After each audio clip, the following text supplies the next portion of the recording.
The KISS principle, KISS, or sometimes people call it keep it simple, or sometimes I've also heard it called keep it simple stupid.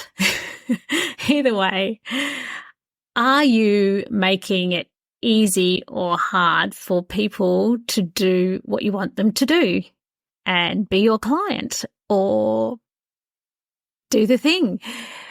I recently have encountered doing a particular service for clients, which is getting them podcasting gigs.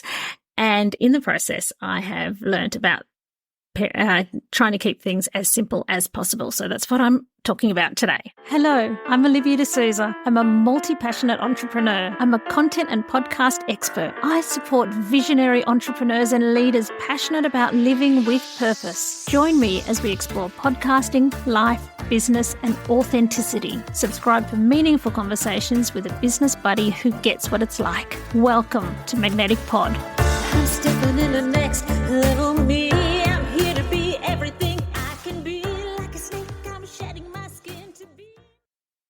So I started doing some podcast guesting and experimenting with ways to outreach to people in the most effective way possible.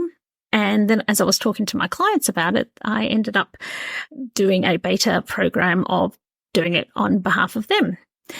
And it's interesting doing it for other people because if I do it for myself, I just can go ahead and just communicate directly with people. And when you're doing it for someone else, you realize that you've got to relay things backwards and forwards a little bit, and you've got to take into account what your clients might say, like they might want to screen clients, know a bit of information about them and all that sort of thing. So it's been really interesting. I'm gaining a lot, which is definitely going to come in handy for myself and clients in future as well. But one thing as I was reaching out to people is I realized that my clients wanted some information, and we had a form that I had been using to get information from people who wanted to do podcast collaborations, but that was from people that we kind of knew already or had some sort of connection with. But then I found when I was doing the cold outreach, I went, I can't do this. I can't cold outreach a person and then give them a form to fill out so that I can give all my details, give all the information back to my client. That's what's great about, experience and doing things for other people as well, is that you think of it from a different perspective. It hadn't been something I had to worry about for myself. And so it made me think, okay, this is about removing barriers. If you're wanting someone, especially that it's, a cold outreach and you're saying, let's collaborate, let's do a podcast, are you going to get them to fill out a form?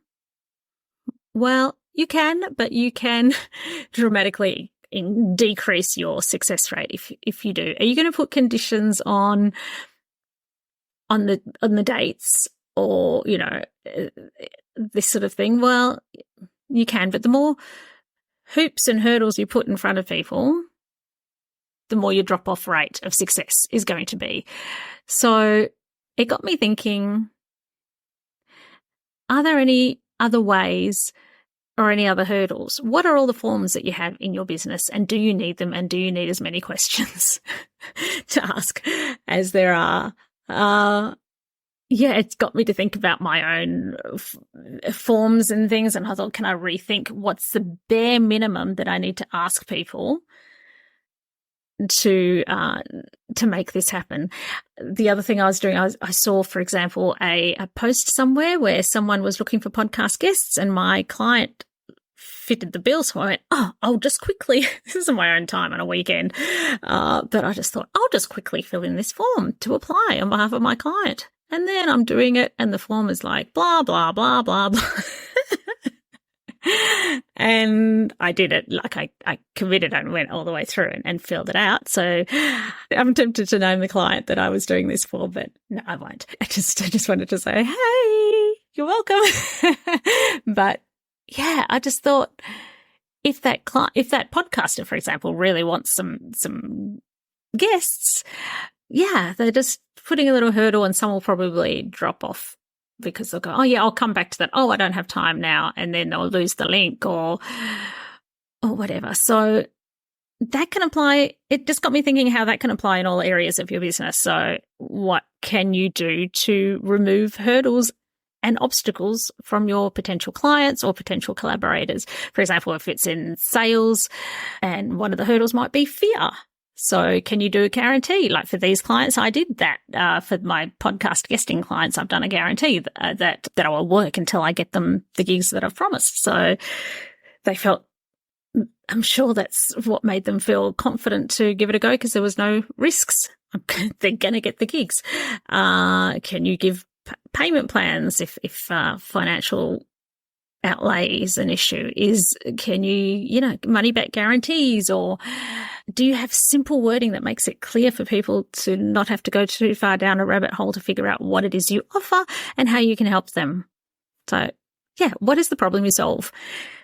And what do you do, and how do they connect with you? Simple, clear call to action. Contact here. Here's our social media thing. So that's where like a good web designer may be a thing worth investing in when you're, if you're at that level, because just having people have to hunt around to find things, people can get distracted, interrupted by somebody, a phone call, a kid, whatever, and just make it easy and simple as possible so that you reduce the amount of drop-offs in the procedures. Is every form you have, is it necessary? And things like that. So it just got me thinking, yeah, removing barriers and making it simple for people to have less fear, less apprehension, and less time needed to complete the task that you want them to do. Is there any area you can keep it simple? I'd love to know your thoughts. And that's it for now. I'm going to keep it short, sweet, and simple. Let me know what you'd like me to talk about in the next episode. If you've got any questions, I can answer it in a podcast episode. So let me know. See you in the next one. Bye. I'm stepping in the next level me. I'm here to be everything I can be. Like a snake, I'm shedding my skin to be my level next level me. I'm stepping in the next level me. I'm here to be everything I can be. Give you whiplash when you turn around and see me go again. Next level me. It's time to be.